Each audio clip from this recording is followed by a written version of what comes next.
For spouses, if you are married, my plea to you is to work together. And I'm going to go back to that tactical word, the budget.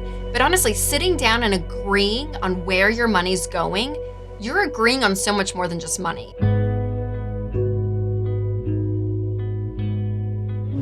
Rachel, we were just laughing because our kids, they're all about knowing themselves, but they want to know our money, not their money. They want to know all about our money and just how far they can make it go.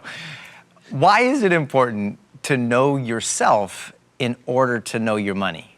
Well, personal finance, it's really 80% behavior. It's only 20% head knowledge. So when you look at common sense ways of living with money and biblical ways of living with money, it's not this like you have to have this master's degree in finance to understand it. It's really not that complicated. It's really easy to know.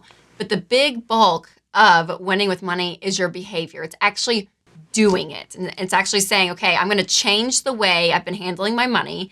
I'm going to do something different. And that's really uncomfortable. And that's really hard for people. People will stay in the same cycle in anything in life, even if it's bad, because it's just comfortable. It's what they know. They already know the outcome and it just feels good. It feels familiar. So to break that and to do something different is huge. You talk about 4 different types of money classrooms. I think that's really interesting. Can you explain what are those classrooms and how do they impact us? Sure. Well, your classroom was really your home growing up, right? And that's where you learn in your childhood every lesson that you take into adulthood. It's like, okay, you know, that some of the lessons are great. Some lessons you're like, nope, I'm going to leave that with mom and dad and I'm going to do something different. But you learn life there in your household. And so within that, and when it comes to money, money is really communicated in 2 ways in a house. It's communicated verbally, and then it's communicated emotionally. And so when I was writing this book, I was trying to like kind of pair it all together, honestly. And I was like, okay, you know, some households, it was verbally talked about. It was an open communication when it comes to money. And then some of it was closed, some households where they never talked about money. And then the emotional span, it's like, okay, for some people it was stress and anxiety ridden and fights, and you can just feel the tension. And for others, it was a very free subject.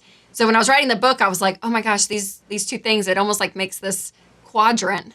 I was like, oh God, you gave me a graph. Thank you so much. This graph makes so much sense of how money's communicated. So that first money classroom is the anxious money classroom. And this is where it's verbally closed. Your household growing up did not talk about money.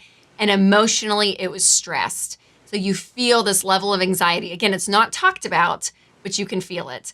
And then the second, it's a verbally closed home, but it's very free. So it's kind of that unaware money classroom. And then you have verbally open. So money is talked about, but it still is kind of stressed. So it's that unstable feeling because maybe there's yelling and there's fights. So you hear about it, but it's a stressful environment.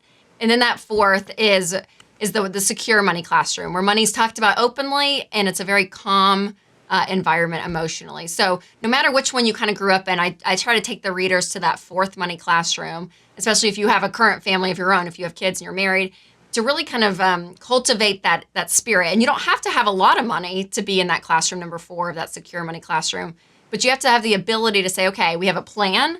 We know what we're doing. So that creates that stress level to go down. So it's not stressful, it's more calm.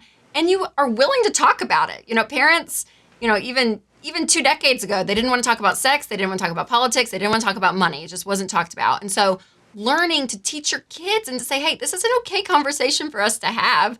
We're going to talk about this subject and having that open dialogue, I think is just, it's huge. What happens when one spouse is the maker of the money and the other spouse is the primary spender of the money? How does that play out? And how can they work well together? Well, I would even say I would break even those 2 apart, that it's not always the person that makes the money is the saver. Sometimes the person that makes the money is the spender. And then you have the spouse at home who's sitting there with a lot of fear thinking, what's going on with the money? I feel out of control. You know, I feel like we shouldn't be doing this, right? So like the personalities are so different. So yeah, money and marriage. We probably could have a whole other show, Kirk, on this subject. On money and marriage. It's huge. Oh, it's huge. It's one of the leading causes of divorce in America today. So for spouses, if you are married, my plea to you is to work together. And I'm going to go back to that tactical word, the budget. But honestly, sitting down and agreeing on where your money's going, you're agreeing on so much more than just money. You are agreeing on your goals in life as a couple. You're agreeing on your dreams, where you guys want to go as a family. You're agreeing on some of the fears that you feel inside of you. All of that comes out when you're talking about money and you're even just talking about the budget. So getting on the same page is big. And then my second piece of advice would be that you have to embrace your differences, okay? A spender and a saver, neither is right or wrong. They're different. Now, the extremes of both can be very unhealthy. A saver can become a hoarder and a control freak. The spender could just spend and and they're broke, right? They just spend all the money. So the extremes are not healthy, but finding that medium ground is beautiful. So actually, in my marriage, I'm the spender. I teach this stuff every day, but I'm more of the natural spender. I love spending money. And my husband is hardcore saver. He has his Excel sheet with everything. I mean, he's more of that nerd in it.